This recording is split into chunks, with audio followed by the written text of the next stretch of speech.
नमस्कार दोस्तों, स्वागत है आपका वीके ट्रिक्स क्लासेज में।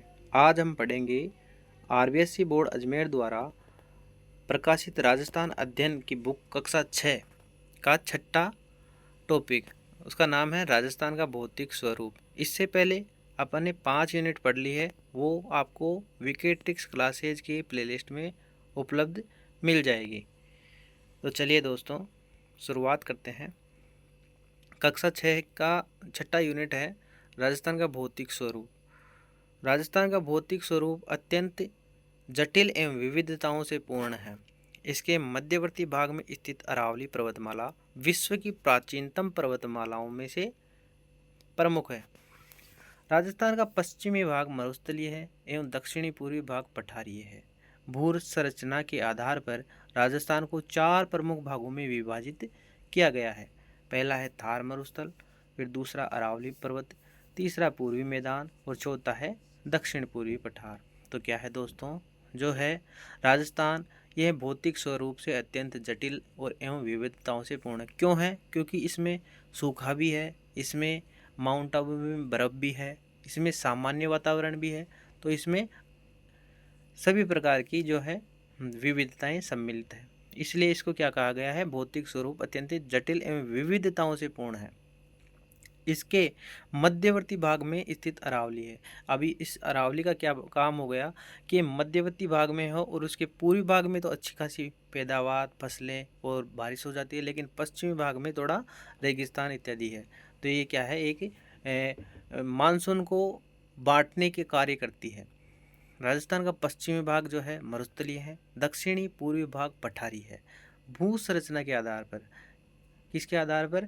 भू संरचना के आधार पर राजस्थान को 4 भागों में विभाजित किया गया है। 4 भाग आपको याद रहने चाहिए। एक तो थार मरुस्थल, अरावली पर्वत, पूर्वी मैदान और दक्षिण पूर्वी पठार। आगे चलते हैं दोस्तों। थार मरुस्थल। थार मरुस्थल जो है भारत की पश्चिमी सीमा से लेकर मध्य राजस्थान में अरावली तक राजस्थान के पश्चिमी भाग में थार मरुस्थल स्थित है। अब अरावली क्या कार्य करती है? इस मरुस्थल को आगे बढ़ने से रोकती है।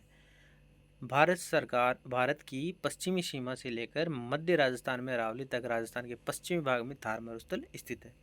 यह राज्य के 12 जिले में लगभग 61% भाग पर विस्तृत है। जो 100 में से 61% भाग में क्या है? राजस्थान के थार मरुस्थल है।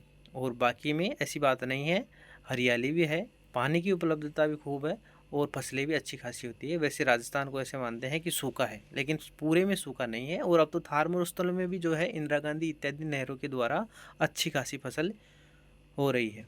यहाँ राज्य की 40% जनसंख्या निवास करती है और 61% भाग पर क्या है? 40% जनसंख्या निवास करती है। यह विश्व का सबसे धनी मरुस्थल कहलाता है। अब मरुस्थल होकर धनी कैसे? क्योंकि मरुस्थल का जो तात्पर्य है, जहाँ मरी हुई जो है स्थिति होती है, तो उसमें अपना जो मरुस्थल है, इसमें ये एक जीवित मरुस्थल है। इसमें अनेक प्रकार की विविधताएं हैं। जैसे कई मरुस्थल में, जैसे ये नहीं कि एक रेत का ही मरुस्थल होता है, बर्फ़ का भी मरुस्थल होता है, जहाँ पर कोई मानव जाति जाना तो छोड़, वहाँ पर एक दिन भी नहीं व्यतीत कर सकती। यहाँ पर एक ऐसा मरुस्थल है जिसमें जीवन यहाँ पर हो रहा है, इसलिए इसको धनी मरुस्थल भी कहा जाता है। और इसमें इत्यादि खनिज वगैरह इत्यादि भी निकलते हैं, तो इसको धनी मरुस्थल कहा जाता है। क्योंकि विश्व के अन्य मरुस्थलों की तुलना में यह अधिक जनघनत्व, पशु घनत्व, वर्षा खनिजता विविधता, वनस्पति, सर्वाधिक जैव विविधता आदि रखता है। जैसलमेर, बाड़मेर व बीकानेर में स्थित रेतीले मरुस्थल भाग को भारतीय महामरुस्थल ग्रेट इंडियन डेजर्ट कहते हैं। ग्रेट इंडियन डेजर्ट कितने जिलों में है? तो जैसलमेर, बाड़मेर, बीकानेर, ये जो 3 जिले मुख्यतः है, इसमें रेतीले मरुस्थलीय भाग को भारतीय महामरुस्थल ग्रेट इंडियन डेजर्ट कहते हैं। आगे देखते हैं दोस्तों। इस क्षेत्र में रेतीली मिट्टी व रेत के टीले पाए जाते हैं, जो हवा के साथ अपना स्थान बदल लेते हैं। जैसे कोई टीला आज यहाँ है, तो महीने भर 15 दिन बाद में हवा के साथ वो आगे खिंच सकता है। इसी प्रकार ये क्या है? अपना स्थान बदल लेते हैं। इन्हें बालू का स्तूप या स्थानीय भाषा में धोरे कहते हैं। थार मरुस्थल को धरातली विशेषताओं के आधार पर मरुभूमि, नागौर की उच्च भूमि, अंतःप्रवाह प्रदेश आदि में बांटा गया है।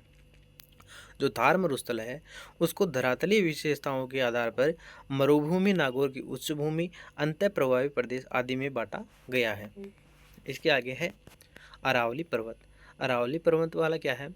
यह राजस्थान के मध्य भाग में दक्षिण पश्चिम से उत्तर पूर्व दिशा में विस्तृत है। किस भाग से किस भाग की ओर विस्तृत है? तो दक्षिण पश्चिम से उत्तर पूर्व दिशा की ओर। ये बार बार पूछा जाता है अक्सर कि अरावली का विस्तार किस दिशा से किस दिशा की ओर है, तो दक्षिण पश्चिम से उत्तर पूर्व की ओर विस्तृत है। यह राज्य की लगभग 9% भाग पर विस्तृत है और जो थार मरुस्थल वो कितने भाग पर था? 61% भाग पर।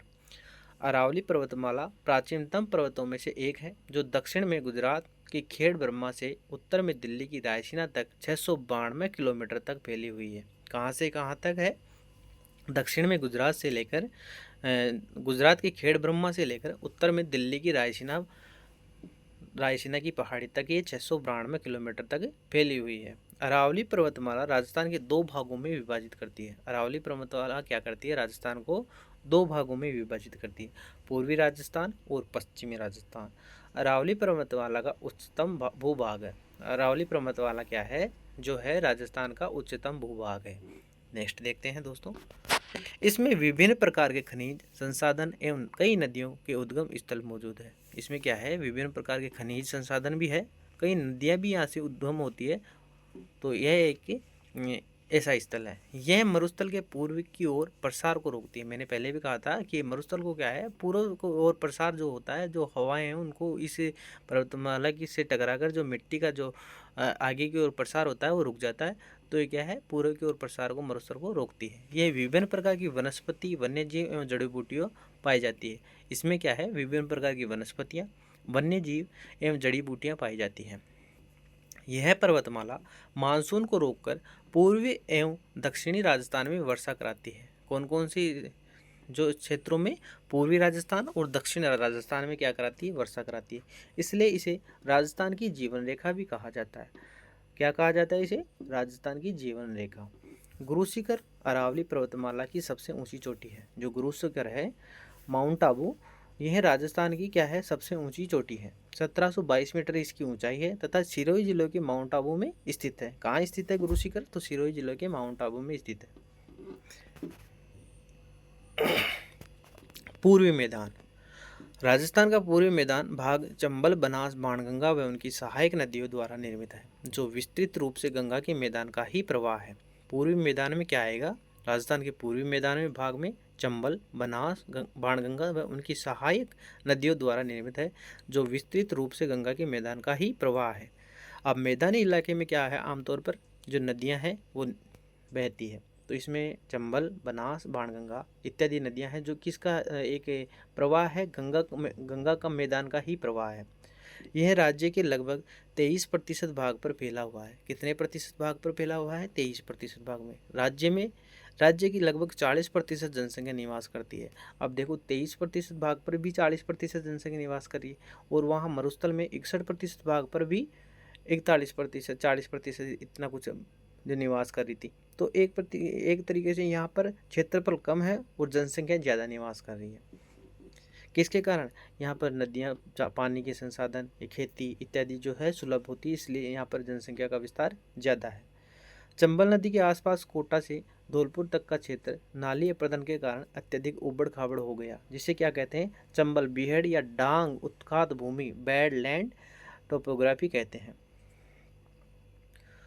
ये क्या है? चंबल नदी के आसपास क्या है? जैसे धौलपुर तक क्षेत्र में नाली अपरदन के कारण जो पानी का पहले प्रवाह होता था उसके कारण उबड़ खाबड़ हो गया है। जैसे नाले, बड़े बड़े नाले बन गए हैं, जिसे चंबल के बीहड़ या डांग का उत्खात भूमि, बैडलैंड टोपोग्राफी कहते हैं। नेक्स्ट देखते हैं। ये राजस्थान का सर्वाधिक उपजाऊ एवं सर्वाधिक जनसंख्या वाला क्षेत्र है।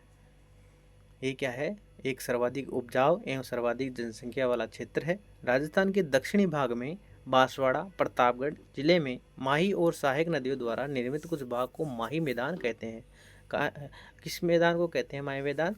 जो प्रतापगढ़ से बांसवाड़ा जिलों का क्षेत्र है उसको क्या कहते हैं? माही मैदान कहते हैं।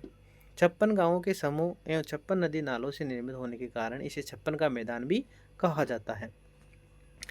56 गांवों का समूह है और 56 नदी नालों का ही क्या है यहाँ पर निर्मित होने के कारण इसे क्या कहते हैं, 56 का मैदान भी कहा जाता है। फिर चौथा आता है दक्षिणी पूर्वी पठार। कौन सा पठार? दक्षिण पूर्वी पठार। इस भाग में प्राचीन काल में हाड़ावंशी शासकों के होने की वजह से इसे हाड़ौती का पठार भी कहा जाता है। अब पूछे जाए कि हाड़ौती का पठार किस क्षेत्र में है, तो दक्षिण पूर्वी पठार के क्षेत्र में है। यह राज्य के लगभग 7% भाग पर विस्तृत है। इस क्षेत्र में अधिकांश मृदा लावा निर्मित मध्यकाली है जो बहुत उपजाऊ होती है। जो मिट्टी है वो मृदा लावा निर्मित है जो काली है और उस कारण इसमें क्या है, उपजाऊ होती है ये। राज्य के अन्य प्रमुख पठार। राज्य के प्रमुख पठारों में कौन कौन से होते हैं? सिरोही जो आबू एवं उड़िया का पठार है वहाँ पर। राजसमंद उदयपुर में कौन सा है? भोराट का पठार है। चित्तौड़ में मेसा का उपरमाल का पठार है। उदयपुर में प्रतापगढ़ में लसाड़िया का पठार है। और ये पठार क्या है, अक्सर ये जो इम्पोर्टेंट में ये आ जाते हैं और ये ही परीक्षाओं में घूम कर आता है। 4 ऑप्शन दे देंगे, उनमें से सम्मिलित करवाएंगे तो ये हो जाएगी। आबू उड़िया का पठार कहाँ है, तो सिरोही में है। भोराट का पठार कहाँ है, तो राजसमंद उदयपुर में है। और उपरमाल मेसा उपरमाल का पठार कहाँ है, तो चित्तौड़ में है। और लसाड़िया का पठार कहाँ है, तो उदयपुर प्रतापगढ़ में है। आगे देखते हैं राजस्थान की जलवायु। राजस्थान में किस प्रकार की जलवायु है? राजस्थान की जलवायु पर मानसून का स्पष्ट प्रभाव है। यहाँ की जलवायु पर क्या है, मानसून का स्पष्ट प्रभाव है। राजस्थान की अक्षांशीय स्थिति और भारतीय उपमहाद्वीप में उत्तर पश्चिम स्थिति, समुद्र से दूरी, अरावली पर्वत की स्थिति और प्रदेश के विस्तार के कारण राजस्थान देश का एकमात्र ऐसा प्रदेश है जिसमें 5 प्रकार की परिस्थितियाँ उपलब्ध है। क्या है यहाँ पर? 5 प्रकार की जलवायु परिस्थितियाँ। किसके कारण है ये? भारतीय उपमहाद्वीप, उत्तर पश्चिम स्थिति, समुद्र से दूरी, अरावली पर्वत की स्थिति और प्रदेश के विस्तार के कारण यहाँ पर एकमात्र भारत में राजस्थान ऐसा है जहाँ पर 5 प्रकार की जलवायु परिस्थितियाँ उपलब्ध है। राज्य के पश्चिम में लगभग 61% भाग में शुष्क में अर्धशुष्क मरुस्थलीय जलवायु है। राज्य के पश्चिम लगभग 61% भाग में क्या है, जो मरुस्थलीय प्रदेश के नाम से जानते हैं उसको, 61% भूभाग पर शुष्क में अर्धशुष्क मरुस्थलीय जलवायु है। नेक्स्ट देखते हैं अरावली के पूर्व में जयपुर एवं उत्तरी पूर्वी जिलों में उप आर्द्र जलवायु है। अरावली के पूर्वी जिलों में क्या है, उत्तर पूर्वी जिलों में क्या है, उप आर्द्र जलवायु है। सवाई माधोपुर से लेकर उदयपुर तक आर्द्र जलवायु है। दक्षिण में बांसवाड़ा व दक्षिण पूर्व में झालावाड़ जिले तक अति आर्द्र जलवायु पाई जाती है। यहाँ औसत वार्षिक वर्षा लगभग 100 सेंटीमीटर है। जलवायु की औसत अवस्थाओं के आधार पर राजस्थान भारत के अन्य प्रदेशों की तुलना में अधिक शुष्क है। शुष्क का तात्पर्य थोड़ा सूखा। तो ये क्या है, अरावली में पूर्व में क्या है, जयपुर एवं उत्तर पूर्व जिलों में उपाद्र। अगर पूछा जाए कि जयपुर में कौन सी जलवायु है तो उपाद्र कहा जाता है इसको, उपाद्र की श्रेणी में आ जाएगी। और सवाई माधोपुर से लेकर उदयपुर तक आर्द्र में आ जाएगी। आर्द्र में थोड़ी बारिश ज़्यादा होती है। और दक्षिण बांसवाड़ा व दक्षिण पूर्व झालावाड़ जिले के अति आर्द्र, दक्षिण में जो बांसवाड़ा व दक्षिण पूर्व में झालावाड़ जिले में अति आर्द्र में, वहाँ पर थोड़ी ज़्यादा और भी ज़्यादा वो क्या है, बारिश आ जाती है। और इसी प्रकार औसत वार्षिक वर्षा लगभग 100 सेंटीमीटर। अब ऐसे कहा जाता है कि राजस्थान सूखा है, तो इसमें 100 सेंटीमीटर बारिश हो रही, तो फिर सूखा कहाँ से हो गया। जलवायु की यहाँ पर क्या है, अलग अलग क्षेत्रों में बारिश से हो जाती है और कहीं कहीं जैसे पश्चिमी मरुस्थलीय क्षेत्र है वहाँ पर सूखा है, तो पूर्वी जो है पठारी क्षेत्र वहाँ पर ऐसी बात नहीं है, बारिश भी होती है और फसलें भी होती है। जलवायु की औसत अवस्थाओं के आधार पर राजस्थान भारत के अन्य प्रदेशों की तुलना में अधिक शुष्क है। आगे चलते हैं। राजस्थान में ऋतु चक्र। राजस्थान में मुख्यतः 3 ऋतुएं पाई जाती है। कितनी ऋतुएं पाई जाती है? 3 ऋतुएं। ग्रीष्म ऋतु। विभिन्न क्षेत्रों में ग्रीष्म ऋतु का तापमान लगभग 30 से 40 डिग्री सेंटीग्रेड से अधिक रहता है।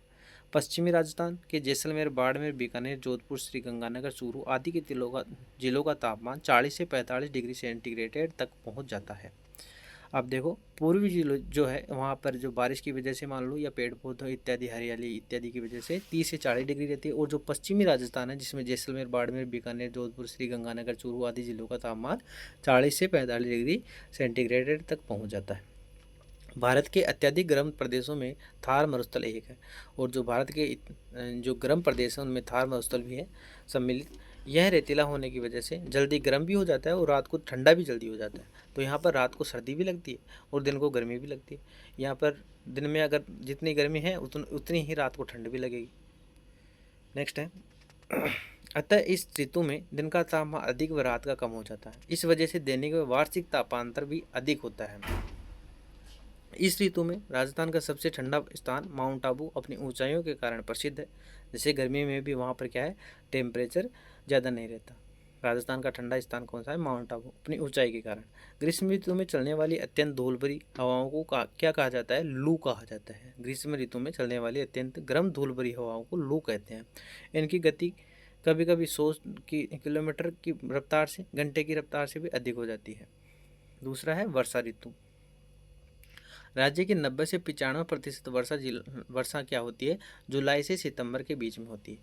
90 से 95% वर्षा किस महीने में होती है? जुलाई से सितंबर के बीच में हो जाती है। अरब सागर एवं बंगाल की खाड़ी दोनों शाखाओं से मानसून से राजस्थान में वर्षा होती है। अगर पूछा जाए कि मानसून कौन से मानसून की शाखाओं से राजस्थान में वर्षा होती है, तो अरब सागर एवं बंगाल की खाड़ी दोनों शाखाओं से मानसून से राजस्थान की वर्षा होती है, लेकिन बंगाल की खाड़ी से ज़्यादा होती है। राजस्थान में अधिकांश वर्षा बंगाल की खाड़ी के मानसून से होती है, जो पूर्वी राजस्थान में होती है, क्योंकि ये पूर्वी राजस्थान से होकर पश्चिमी राजस्थान में जाती है, तो बीच में अरावली आ जाती है, तो वहाँ से टकराकर ये पूर्वी राजस्थान में ज़्यादा बारिश हो जाती है। अरब सागर के मानसून से अधिक वर्षा दक्षिणी राजस्थान में होती है, और जो अरब सागर के मानसून से वर्षा होती है वो दक्षिणी राजस्थान में होती है। सर्वाधिक वर्षा वाला जिला कौन सा है? तो झालावाड़ है। पूछा जाए कि सर्वाधिक वर्षा वाला जिला कौन सा है? तो झालावाड़ है। सबसे आर्द्र जिला कौन सा है? तो झालावाड़ है। सबसे कम वर्षा वाला जिला कौन सा है? जैसलमेर है। सबसे अधिक वर्षा वाला प्राप्त करने वाला स्थान कौन सा है? अब स्थान पूछा है, माउंट आबू है। अगर जिला पूछे तो झालावाड़ और स्थान पूछे तो माउंट आबू। राजस्थान के दक्षिणी पूर्वी भाग से उत्तरी पश्चिमी भाग की ओर वर्षा का लगभग कम होती जाती है। किस क्षेत्र से किस क्षेत्र की ओर? तो दक्षिण पूर्वी भाग से उत्तर पश्चिमी भाग की ओर वर्षा लगभग कम होती जाती है। ये कई बार पूछा गया है, किस भाग से किस भाग की ओर वर्षा का कम होती है या कब वर्षा ज़्यादा होती है? तो राजस्थान के दक्षिण पूर्वी भाग से उत्तरी पश्चिमी भाग की ओर वर्षा लगभग कम होती जाती है। अरावली के पूर्वी में 50 सेंटीमीटर से अधिक वर्षा और पश्चिम में 50 सेंटीमीटर से कम वर्षा होती है। जो अरावली है उसके पूर्व में 50 सेंटीमीटर से अधिक वर्षा और पश्चिमी क्षेत्र में 50 सेंटीमीटर से कम वर्षा होती है। नेक्स्ट है शीत ऋतु। शीत ऋतु में तापमान धीरे धीरे कम होता है। पश्चिमी राजस्थान के अत्यधिक ठंडे हो जाने से तापमान 0 सेंटीग्रेड से भी कम हो जाता है। माउंट आबू सर्वाधिक ऊंचाई पर होने की वजह से अत्यधिक ठंडा रहता है। शीत ऋतु में क्या है? शीत ऋतु में तापमान धीरे धीरे कम होता है। पश्चिमी राजस्थान में रेत की अत्यधिक ठंडी हो जाने से तापमान जो है 0 सेंटीग्रेड से भी कम हो जाता है। जो पश्चिमी राजस्थान में जो शुष्क प्रदेश है, मरुस्थल प्रदेश में, वहाँ पर रेत ज़्यादा है, तो उसकी वजह से वहाँ का तापमान 0 सेंटीग्रेड से भी कम हो जाता है। माउंट आबू सर्वाधिक ऊंचाई पर होने की वजह से यहाँ पर अत्यधिक ठंड रहती है। नेक्स्ट है, शीत ऋतु में उत्तर भारत से आने वाली शीत लहरों से ठंड बढ़ जाती है, और शीत ऋतु में होने वाली वर्षा को क्या कहते हैं? मावठ या पश्चिमी विक्षोभ कहलाती है। ये चक्रवात भूमध्य सागर से आकर राजस्थान सहित उत्तर पश्चिमी भारत में वर्षा कराता है। इस वर्षा से गेहूं की फसल को लाभ मिलता है। तो इस मावठ से किस फसल को लाभ मिलता है? गेहूं की फसल को लाभ मिलता है। अकाल और मरुस्थलीकरण। वर्षा के अनियमित होने की वजह से राजस्थान में पश्चिमी भाग में बार बार अकाल सूखा पड़ता है। कभी वर्षा इत्यादि ज़्यादा हो जाती है तो कभी कभी बिल्कुल सूखा भी रह जाता है। इस वजह से पशु पक्षियों के लिए चारा पानी तथा मनुष्य के लिए अनाज व पेयजल की कमी हो जाती है, जिसे अकाल कहते हैं। अकाल क्या होता है? जैसे पशु पक्षियों के लिए चारा भी नहीं है, पानी भी नहीं है पीने के लिए, और अनाज इत्यादि भी कमी हो गई, तो उसे अकाल कहा जाता है। नेक्स्ट है, भौतिक एवं मानवीय कार्यों द्वारा जब उपजाऊ भूमि बंजर व रेतीली मिट्टी में परिवर्तन हो जाती है तो इस क्रिया को मरुस्थलीकरण कहते हैं। मरुस्थलीकरण किसे कहते हैं? तो भौतिक एवं मानवीय कार्यों द्वारा जब उपजाऊ भूमि बंजर व रेतीली मिट्टी में परिवर्तित हो जाती है तो इस क्रिया को क्या कहते हैं? मरुस्थलीकरण कहते हैं। बंजर, अनुपजाऊ। बंजर किसे कहते हैं? अनुपजाऊ को कहते हैं। बीहड़ किसे कहते हैं? उत्खात भूमि, नदी जल के कटाव से बनी उबड़ खाबड़ भूमि। समवर्षा रेखा मानचित्र पर समान वर्षा वाले स्थान को जोड़ने वाली काल्पनिक रेखा होती है। समवर्षा रेखा क्या होती है? मानचित्र पर समान वर्षा वाले स्थानों को जोड़ने वाली काल्पनिक रेखा होती है। मानसूनी हवाएं क्या होती है? ऋतु के अनुसार अपनी दिशा प्रदर्शित करने वाली, जो दिशा बदलने वाली हवाएं हैं उनको मानसून हवाएं कहते हैं। अपर्दन जल या वायु द्वारा मृदा का कटाव होना। अपर्दन क्या होता है? जल या वायु द्वारा मृदा का कटाव होना। नेक्स्ट चलते हैं, अभ्यास प्रश्न। अब अभ्यास पर्सन जो भी अपन ने पढ़ा है उसका थोड़ा सा अभ्यास हो जाएगा और अपनी मेमोरी भी ताज़ा हो जाएगी। एक बार कोशिश करना कि आप क्वेश्चन का आंसर देने की कोशिश करना, फिर मैं आंसर भी बता दूंगा। निम्नलिखित में से कौन सा भौतिक प्रदेश राजस्थान में स्थित नहीं है? कौन सा भौतिक प्रदेश नहीं है? अरावली पर्वत, पूर्व मैदानी, थार मरुस्थल या हिमालय पर्वत? कौन सा नहीं है इसमें? तो कौन सा नहीं है? हिमालय पर्वत नहीं है, हिमालय पर्वत नहीं है। नेक्स्ट है, अरावली पर्वतमाला की सबसे ऊंची चोटी कौन सी है? गुरु शिखर, एवरेस्ट, जरगाजी या कंचनजंगा? तो कौन सी आ जाएगी? गुरु शिखर। कौन सी आ जाएगी? गुरु शिखर। फिर नेक्स्ट क्वेश्चन है, रेत के टीले जो हवा के साथ अपना स्थान बदल देते हैं कहलाते हैं? धोरे, बीहड़, बंजर उत्खात भूमि? कौन सा हो जाएगा इसमें? तो इसमें बीहड़, धोरे, बंजर उत्खात भूमि कौन सा हो जाएगा? इसमें हो जाएगा जो अपना ब ऑप्शन धोरे। फिर चौथा क्वेश्चन है अपना, ग्रीष्म ऋतु में चलने वाली अत्यंत गर्म धूल भरी हवाओं को कहते हैं? ग्रीष्म ऋतु में जो गर्मी की ऋतु होती है उसमें अत्यंत धूल भरी हवा जो चलती है उसको क्या कहते हैं? आंधी, गर्म हवा, लू या फिर उपरोक्त में से कोई नहीं? तो इसमें क्या कहेंगे? इसको कहेंगे गर्म हवा। क्या कहेंगे इसको? गर्म हवा। और इसको गर्म हवा और लू दोनों कह सकते हैं, इसमें दोनों ऑप्शन सही है। गुरु शिखर की ऊंचाई है 1722 मीटर। गुरु शिखर की ऊंचाई कितनी है? 1722 है, 1734 मीटर या फिर 1800 मीटर या फिर 1728 मीटर है? कौन सी होगी? स ऑप्शन 1722 मीटर। मानचित्र पर समान वर्षा वाले स्थानों को जोड़ने वाली काल्पनिक रेखा कहलाती है? समवर्षा रेखा, अक्षांश रेखा, समदाब रेखा, समताप रेखा? कौन सी हो जाएगी? इसमें हो जाएगा ए ऑप्शन समवर्षा रेखा। फिर होगा 7वां क्वेश्चन, सर्वाधिक वर्षा वाला जिला कौन सा है? जैसलमेर है, झालावाड़ है, माउंट आबू है या फिर डूंगरपुर? ए ब स द। जैसलमेर, झालावाड़, माउंट आबू या फिर डूंगरपुर? कौन सा हो जाएगा? झालावाड़। यहाँ पर सर्वाधिक वर्षा होती है, ये जिला है। और स्थान पूछे तो माउंट आबू। सर्वाधिक वर्षा प्राप्त करने वाला स्थान कौन सा है? क्वेश्चन आ ही गया। जैसलमेर, माउंट आबू, झालावाड़, डूंगरपुर? कौन सा है? ए ब स द। तो इसमें कौन सा हो जाएगा? स ऑप्शन माउंट आबू। 56 का मैदान कहाँ स्थित है? बांसवाड़ा प्रतापगढ़, बांसवाड़ा झालावाड़, झालावाड़ प्रतापगढ़, उदयपुर बांसवाड़ा? ऑप्शन कौन सा हो जाएगा? ए बांसवाड़ा प्रतापगढ़। मेसा का पठार कहाँ स्थित है? बांसवाड़ा, उदयपुर, प्रतापगढ़, चित्तौड़? मेसा का पठार कहाँ स्थित है? तो है चित्तौड़। Next question. तो यहाँ पर क्वेश्चन समाप्त हो गए। धन्यवाद दोस्तों। अगर आपको वीडियो पसंद आ रहे हैं तो लाइक करें, कमेंट करें, सब्सक्राइब करें और यूं ही बने रहे अपने चैनल के साथ। अपन कक्षा 6 से कक्षा 12 तक संपूर्ण अध्ययन करेंगे सामाजिक अध्ययन का।